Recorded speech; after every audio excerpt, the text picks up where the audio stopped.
Hi friends, Padmas mini കിച്ചണിലേക്ക് എല്ലാവർക്കും ഒരിക്കൽ കൂടി സ്വാഗതം. ഈ വേനൽക്കാലത്ത് എല്ലാവർക്കും കഴിക്കാൻ പറ്റിയ ഒരു മാജിക്കൽ ഹെൽത്ത് ഡ്രിങ്കിൻ്റെ റെസിപ്പിയാണ് ഇന്ന് ഞാൻ തയ്യാറാക്കുന്നത്. ക്യാരറ്റും ലെമണും കൊണ്ടാണ് ഈ ജ്യൂസ് തയ്യാറാക്കുന്നത്. വളരെ ഹെൽത്തിയും ടേസ്റ്റിയുമായ ഈ ഡ്രിങ്ക് തയ്യാറാക്കുന്നത് എങ്ങനെയാണെന്ന് നോക്കാം. ഒരു ഇടത്തരം ക്യാരറ്റ് നന്നായി കഴുകി വൃത്തിയാക്കി ഇതുപോലെ കട്ട് ചെയ്തെടുത്തിട്ടുണ്ട്. കുറച്ച് വലിപ്പമുള്ള ഒരു ചെറുനാരങ്ങയും എടുത്തു. 3 ടേബിൾ സ്പൂൺ ഷുഗർ, ഒരു കഷ്ണം ഇഞ്ചിയും 6 നട്ട്സും എടുത്തിട്ടുണ്ട്.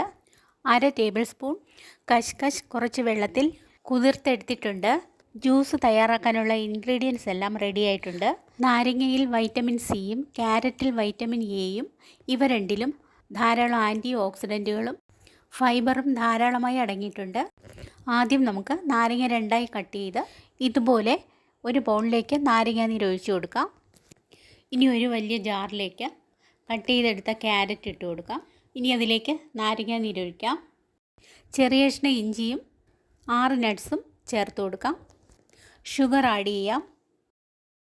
ഇനി ഇതിലേക്ക് കുറച്ച് ഐസ് ക്യൂബ്സും 2 ഗ്ലാസ്സോളം ഐസ് വാട്ടറും ചേർത്ത് നന്നായി ബ്ലെൻഡ് ചെയ്തെടുക്കാം.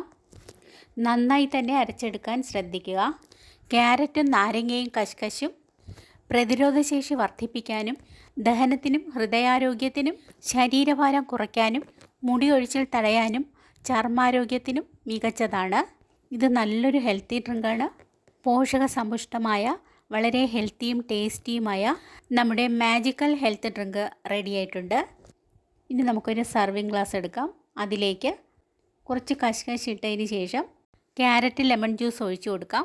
ഇനി മുകളിലായി കുറച്ച് കഷ്കശ് കൂടി ഇട്ട് കുറച്ച് ഐസ് ക്യൂബ്സും കൂടെ ചേർത്ത് കൊടുക്കാം.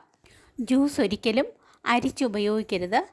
അതിൻ്റെ ഗുണങ്ങളെല്ലാം കിട്ടാൻ അരിച്ചെടുക്കാതെ തന്നെ ഉപയോഗിക്കുക.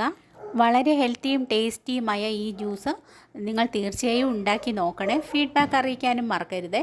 ഈ ചൂട് സമയത്ത് നല്ലൊരു റിഫ്രഷ്മെൻറ്റ് തരുന്ന ഈ മാജിക്കൽ ജ്യൂസിൻ്റെ റെസിപ്പി നിങ്ങൾക്ക് ഇഷ്ടമായെങ്കിൽ സബ്സ്ക്രൈബ്, ഷെയർ, ലൈക്ക്, കമൻറ്റ് എന്നിവ കൂടി ചെയ്യണേ.